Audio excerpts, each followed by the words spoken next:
Hello, everybody. Welcome back to Keen on America. My take as an insider-outsider on the state of this remarkably complicated and controversial country, perhaps the most complicated and controversial country in history. I'm always looking for guests on the show who somehow capture a spirit, perhaps even the spirit of the country. And my guest today, Shaka Senghor, I think might be an example of that. He has a new book out. It's called How to Be Free. He's the author of a number of books. Some of you will be familiar with his Righting My Wrongs. It was a New York bestseller. And Shaka is joining us from his home in West Los Angeles. Shaka, welcome to Keen on America. Congratulations on the new book, How to Be Free. Do you think of yourself as an American? Is that a question that any American should even ask themselves? Thank you. First of all, thank you for having me. And I think it's a great question that we all should be asking ourselves. And just this is the first time someone actually has asked me, do I think of myself as an American? Just to give some context, I grew up thinking of myself very much as an American. My dad was in the United States Air Force, where he served 35 years in the Air Force Reserves. And it wasn't until I went to Germany in 2015 that I began to question, like, what is the idea of being an American for someone who has been convicted of a crime? And when you lose your freedom to incarceration, how do you regain a sense of what it means to be a free citizen in this country? And I'm still not certain if there's a real answer there, because there are certain accesses to citizenship that I no longer have as a result of having a felony. Yeah, it's, of course, a country full of paradoxes and ironies. Perhaps the greatest irony of all about America is, on the one hand, it prides itself on freedom. It was built on the premise and promise of freedom.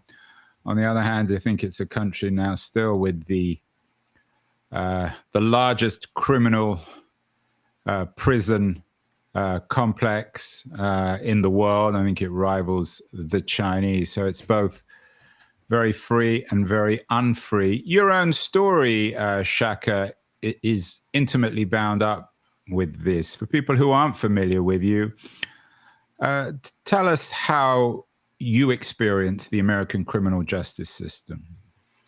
Yeah, so I grew up in the city of Detroit, in a very tough household, which I ran away from when I was a kid, and I ended up getting seduced into the crack cocaine trade, which was relatively new at that time. This was back around 1986 or so. And when I got seduced into that culture, I experienced all the horrors that come with it. A childhood friend was murdered. I was robbed at gunpoint. I was beat nearly to death. And 3 years into that culture, I was shot multiple times. And when I got shot, there was no therapeutic outlets for, this young 17-year-old, which I was at the time. And so I processed that trauma in the most unhealthy of ways. I began to create a narrative that if I found myself in those circumstances, that I would shoot first. And tragically and unfortunately, about 16 months or so later, I got into a conflict and I fired multiple shots that tragically ended a man's death. I was subsequently arrested, charged with open murder, and sentenced to 17 to 40 years in prison, where I eventually served a total of 19 years, with 7 of those years being in solitary confinement.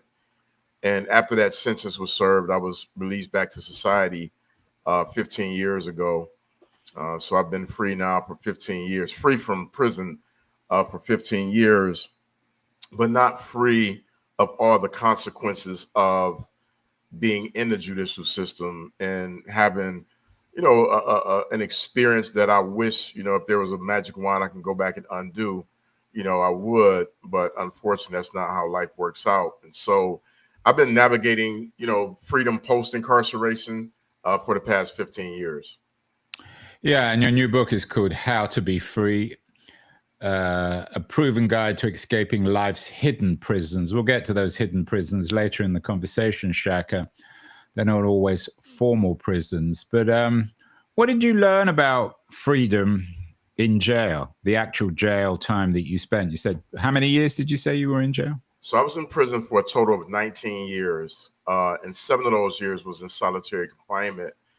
You know, the thing that I would say, the biggest lesson I learned from that time in prison is that I was actually incarcerated before I ever stepped foot in a prison cell, because the psychological and emotional damage that occurred early in childhood, really created a narrative that my life could only have one or two outcomes, that I would be dead or in jail by 21. And so I ended up living out that narrative. And I found that to be common amongst a lot of the men I served time with, is that the idea that our lives had limitations and that there were only these two outcomes was a powerful narrative that led to the actions that we lived our life by. And I found that to be true as well in society, because what I realized and I discovered was that I was able to free myself long before I was ever released from the actual prison. Some people might be listening to this, Shaka, and thinking to themselves, here's a guy who grew up in very difficult circumstances who suggests that there was something inevitable about you being drawn into the drug business and then shooting someone. We can always find examples of people born into similar circumstances who didn't go to jail, who made something of themselves without the experience of the criminal justice system. You've done both. You've, on the one hand, done your time, and on the other hand, you represent in many ways the conventional classic American dream. How would you respond to those kind of critics?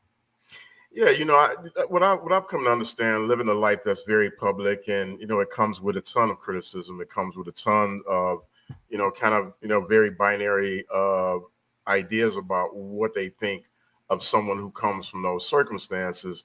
And what I say to them is that you have to understand the nuance. One, an explanation isn't an excuse.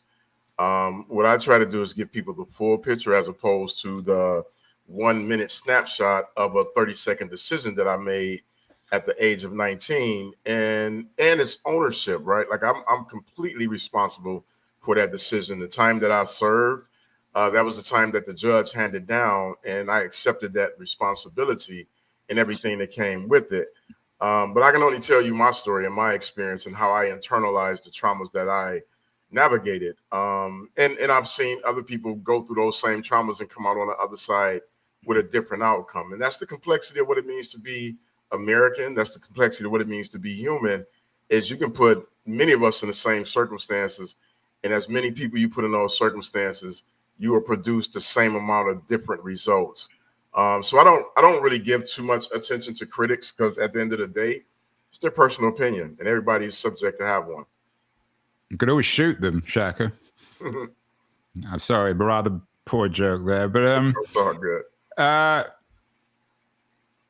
There seems to be two ways of thinking about prison, or two conventional ways, and they're not really compatible. On the one hand, it's a place for punishment.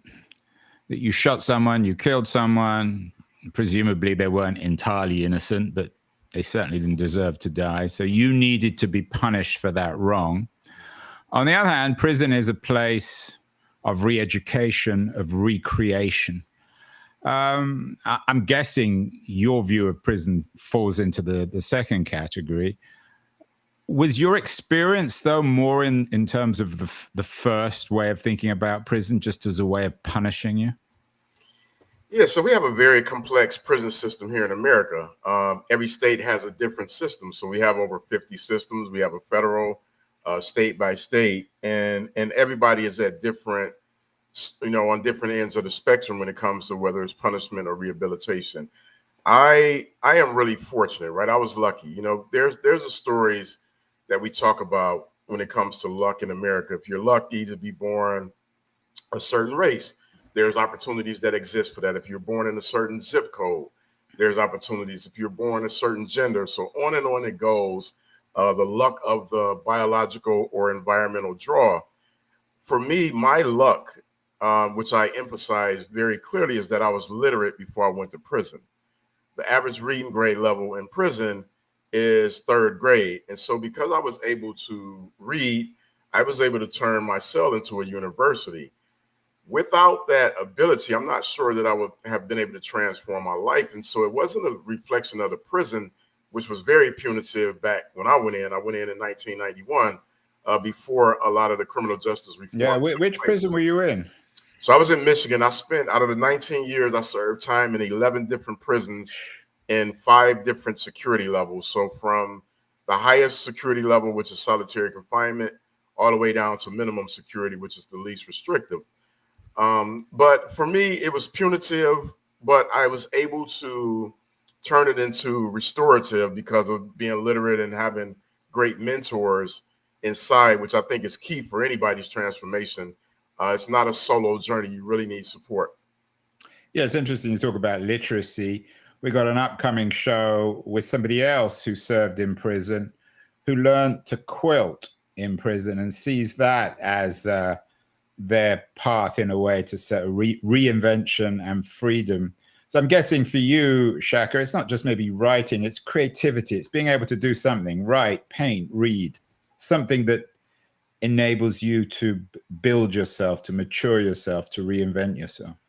Absolutely. I think being able to engage our mind in any cognitive process is one of the most therapeutic things that we can do. And what happens is when you're in a punitive process where everything is punishment, like your brain doesn't even function the same way.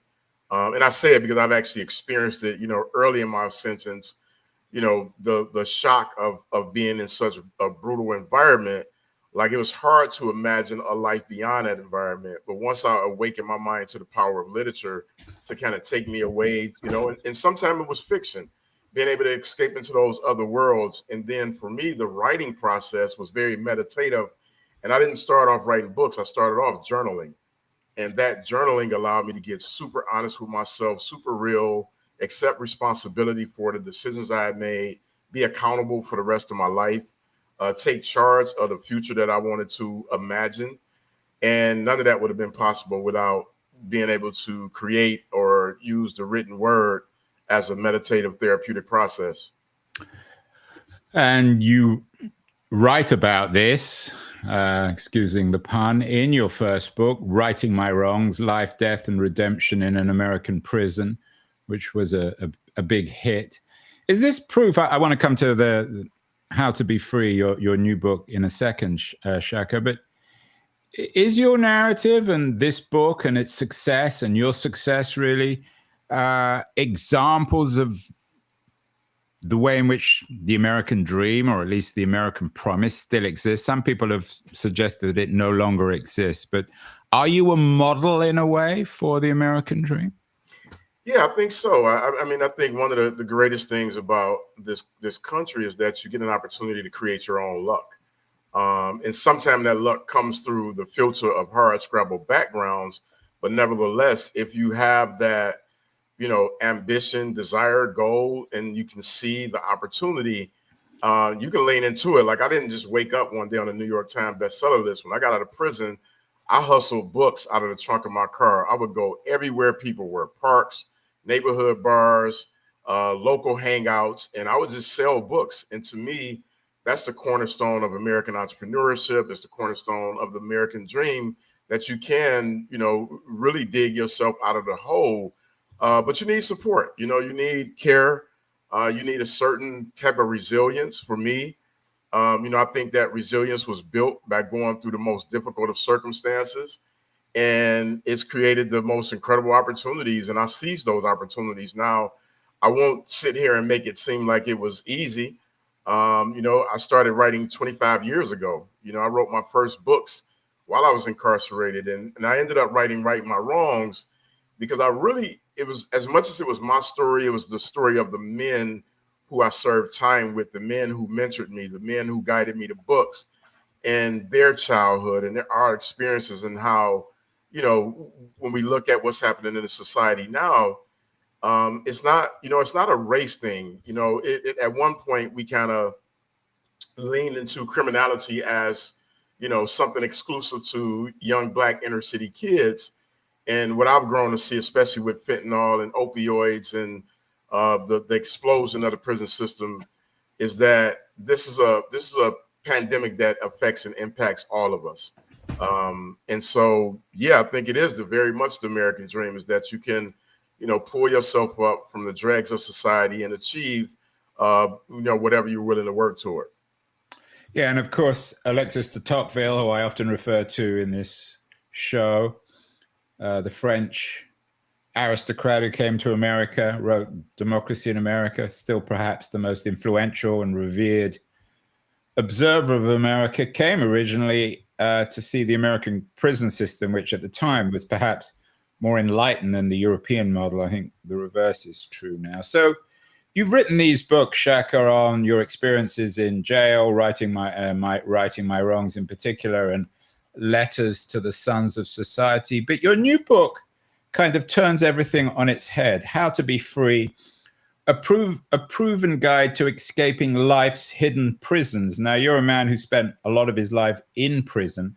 Are you arguing in this new book that the world itself, and perhaps contemporary America, isn't quite as different from prison as quote unquote free people might like to think? Absolutely. And the argument is really rooted in the hardcore realities that I've navigated post incarceration, meeting people on book tour, meeting people at seminars who have not given themselves permission to heal from the things that ail them. What I experience when I'm out in public and I'm speaking is that people come up and they open up to me in the most candid of ways. And I mean, they're going deep very fast, talking about divorces and, suicidal ideation and navigating children who are, dealing with addiction and grief and shame and all these things. And what I realize is that we have way more in common than we have that separates us in terms of what it means to be a human. And especially, when we went through the pandemic together. And during that time, I had friends reaching out to me from every walk of life. I've been successful in my pursuits in entrepreneurship in Silicon Valley, in the world of entertainment. And, within that network, some of the most accomplished people would reach out and say, Shaka, how do we get out of this? I am navigating the uncertainty of what life will look like post-pandemic or if this thing will end. And so what I found is that we all have these hidden prison things that don't allow us to fully embrace the fullness, the joy, the love, the passion of life because we're trapped in grief. We're trapped in shame, and it shows up in our work life, and it shows up in our relationships. It shows up in our parenting. And I wanted to provide people with not only a framework, but these practical tools that I used inside to free myself before they ever let me out of prison. Yeah, and actually, again, thinking out loud about your argument and your intriguing life and experiences in How to Be Free, America is not just the home of the most troubling, shall we say, criminal justice system, but also the home of self-development, of self-reinvention. And in a way, you're taking your experience of jail and making yourself, maybe you've done this before, but particularly in this new book, How to Be Free, you're making yourself into a teacher, the kind of thing that people look for on your website. You have the 10 things this book will teach you. Some people don't like this kind of way of doing books, but obviously others do. Is it, again, Shaka, a very American thing to recycle, perhaps relaunder one experience into lessons for everybody, which we're all desperate for? Yeah, I think it's both American and I think it's also human. I mean, you think of what the idea of it is to be a parent. You're constantly trying to educate your children on past experiences. If you're a teacher in the classroom, you don't become a great teacher until you've taught, until you've learned lessons from the students who have come into your sphere of influence. And so for me, because I've had this incredible journey from being at the lowest point in my life to navigating my way to the highest levels of achievement that was possible for myself, what came with that is just a ton of lessons that are applicable across many sectors that I've actually lived in, right? So I'm not giving people something I haven't done. I was at a company that when I joined this company, it had a $4 billion valuation in This the is Kellogg, right? no, that was a fellowship. This is a company called Navan. It was just a travel and expense company that I was Okay. I was the VP of corporate comms. But joining that company, Yeah, and you were also an MIT Media Lab Director's Fellow, so you've done a lot of different things. absolutely, I've taught at the University of Michigan as well, which I do a lecture there every year. And what I discover is that we're all both students and teachers in life. But with these lessons that I learned in prison, it was mind blowing to see how they were able to solve problems in a corporate environment. I've led nonprofits, I've done fundraising for tons of orgs, and those lessons really applied.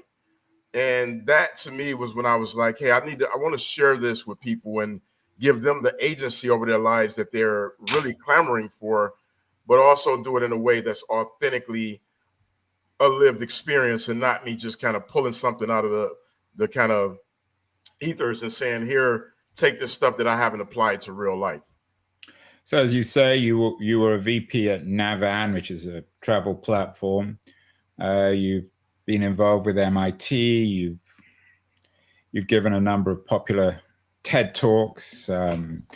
You've been a fellow at the Kellogg Foundation. So you've done a lot, and you're applying your lessons to this in how to be free, about us having hidden prisons. But of course, you're best known as someone who spent a lot of time in prison. Some people, again, Shaka might be thinking to themselves, yeah, this sort of as an extended metaphor, maybe there's some truth in the notion that we all have hidden prisons. But it's pretty extended, and it's a very different kind of experience from overcoming those prisons in oneself, opening those doors, and the experience of prison. But you're saying it isn't. You're saying it's quite similar.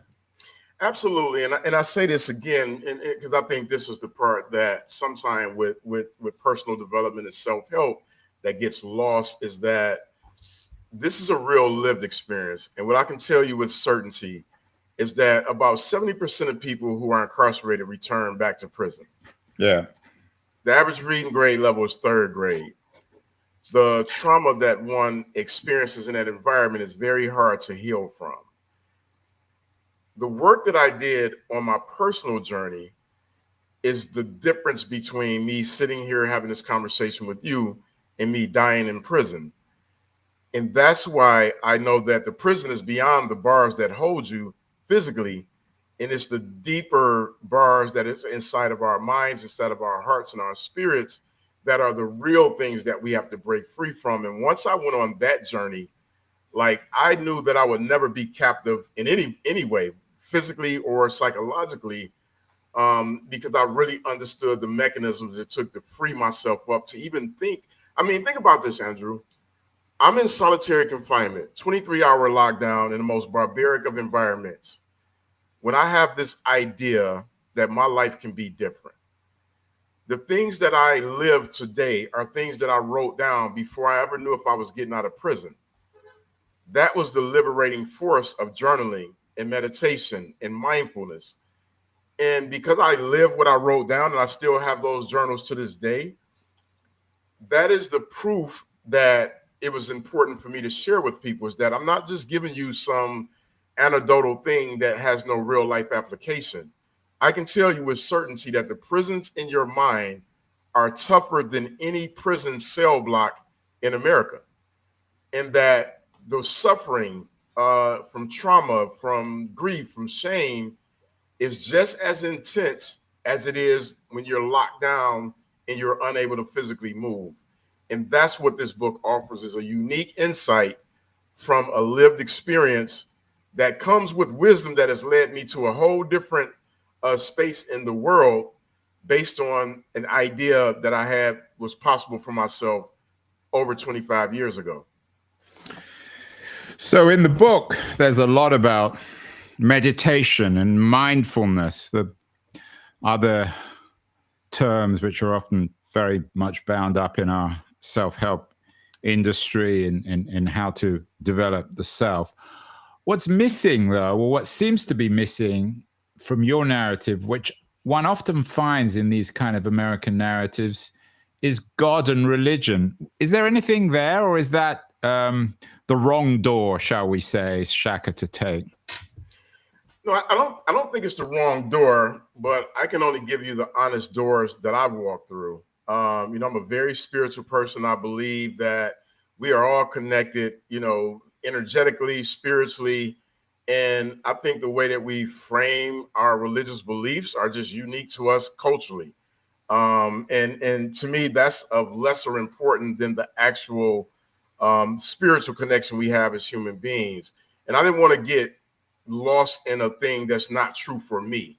But it doesn't ignore what's true for the person, right? So for some people, prayer is their answer.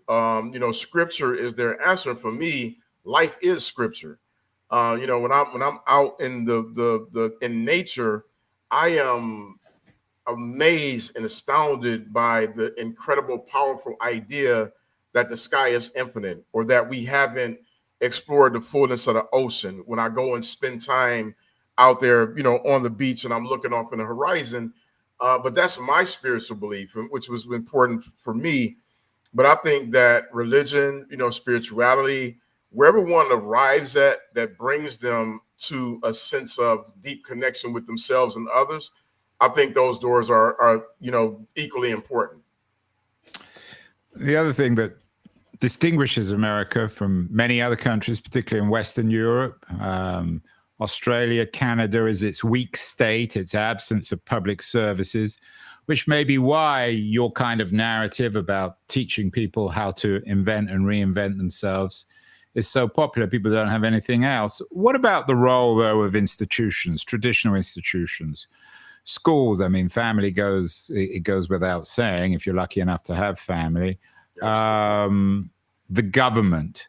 Is there a place, in your view, for traditional institutions of power like the government, church, of course, schooling, and how to be free? Or is this going to almost inevitably and unavoidably in America come from the self?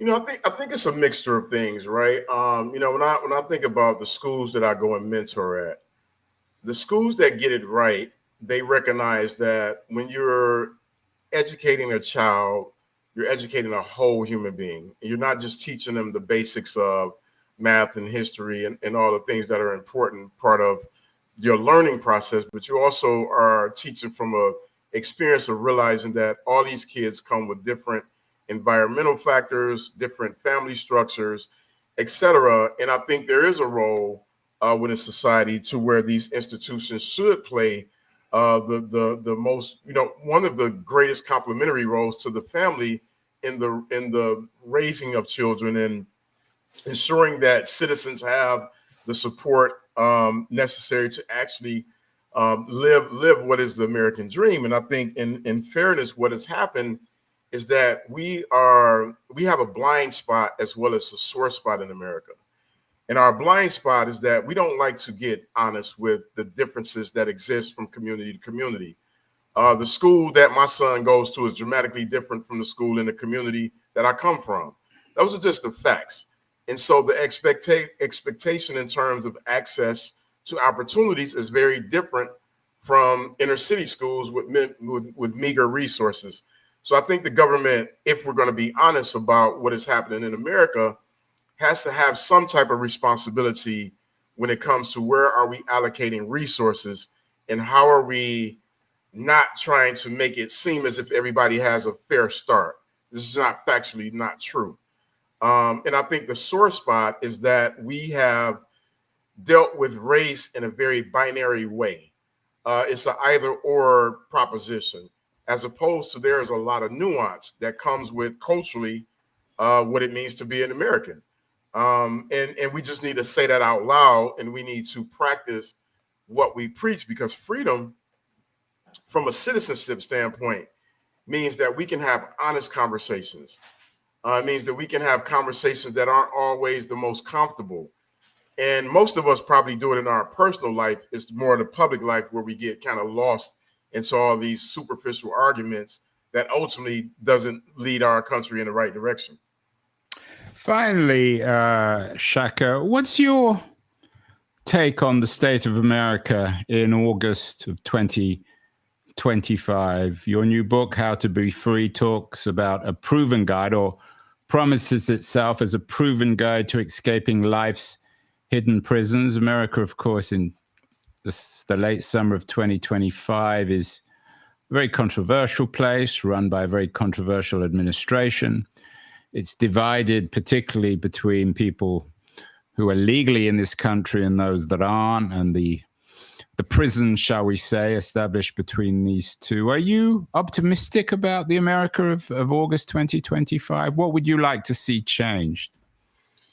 Yeah, I think I am. I think I'm optimistic, really because of my experience and my circumstance that I come from. So I wouldn't compare my optimism to anybody who hasn't walked in my shoes.